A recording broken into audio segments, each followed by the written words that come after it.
You're listening to Catholic Sprouts, the daily podcast for Catholic kids that strives to plant seeds of faith.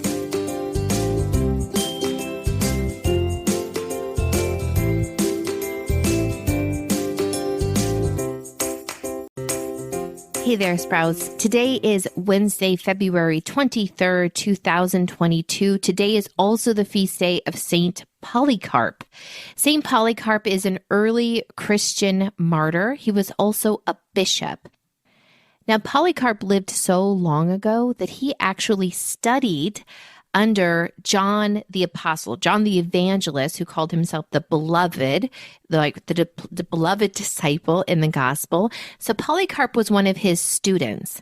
He went on to become a bishop of a place called Smyrna in what is now Turkey. And while he was bishop, the persecutions of Christians began to happen. But the officials that lived in this area, they realized that before, Christians would just renounce their faith, right? All you had to do was offer a pinch of incense to the false gods and you could go on with your life. And the Christians would just do this, right? They thought it wasn't worth dying. But then all of a sudden, they started to see that Christians were refusing to even offer a pinch of incense to a false god, that they would rather die. And they thought, well, what has changed? And what had changed is that Polycarp had become their bishop, and he had helped these early Christians just realize that nothing was worth compromising their faith. So Christians started to be martyred. Finally, they hunted down Bishop Polycarp, and they sentenced him to death when he also refused to renounce his faith.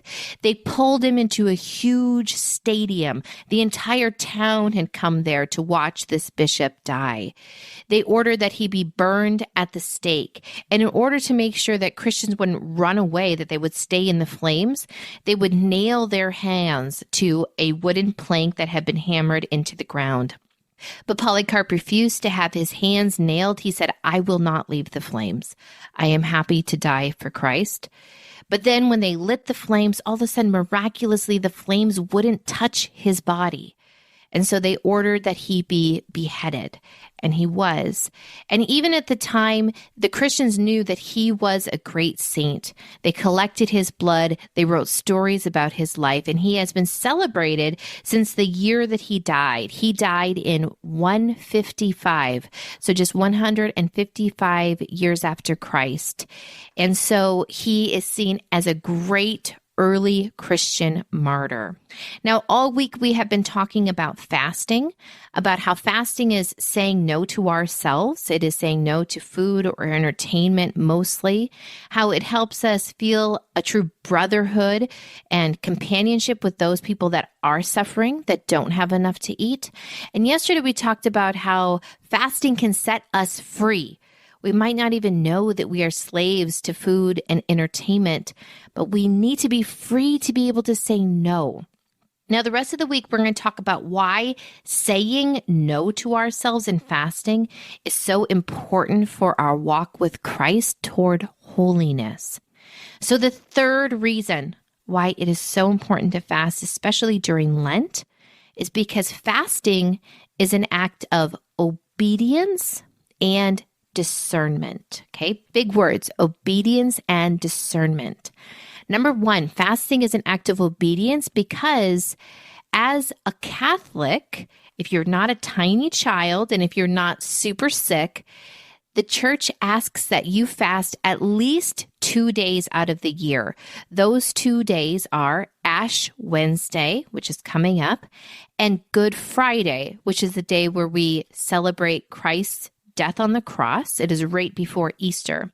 However, we are asked to fast even more than that if we can because it's so good for us, particularly the Fridays during Lent. But also the church asks that we fast every Friday of the year, and even, if you're up for it, every Wednesday of the year too. It's a lot. But if we're up to it, God knows how good fasting is for us. He asks that. And we have to wonder, will I be obedient? Will I demonstrate my obedience through fasting? Now, next, discernment. This is very closely linked. When the early church gathered and they had to make these big decisions about teaching, like, okay, Christ didn't specifically talk about if pagan people, if they need to follow all the Jewish food laws, right? He didn't specifically say this. So what should we tell them, right? So they would gather, they would pray together, but they would also fast because they knew clearing away all of the distractions, making sure that I am totally reliant on God. I'm even saying no to the hunger of my belly, totally reliant on God. This will allow me to see the truth. So if you have a big question that you're wrestling with, something that you are discerning, fasting will help you see the truth more clearly. So Sprouts, we have 2 more big reasons why it's important to fast, but how are you doing with your decision? What have you decided? What will you fast from this Lent? And I encourage you to think of something both that is food and something that is entertainment. That's it for Catholic Sprouts today. We'll be back tomorrow, but until then, continue to grow in your faith and truly sprout into the beautiful creation that God created you to be.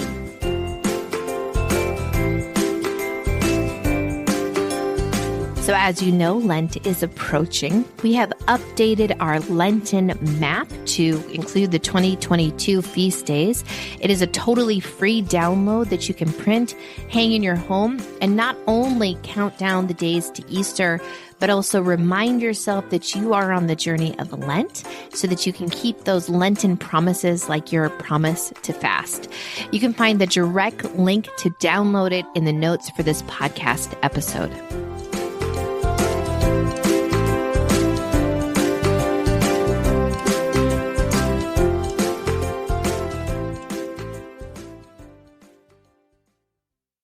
This show is a production of the Spoke Street Media Podcast Network. For more great podcasts, visit spokestreet.com.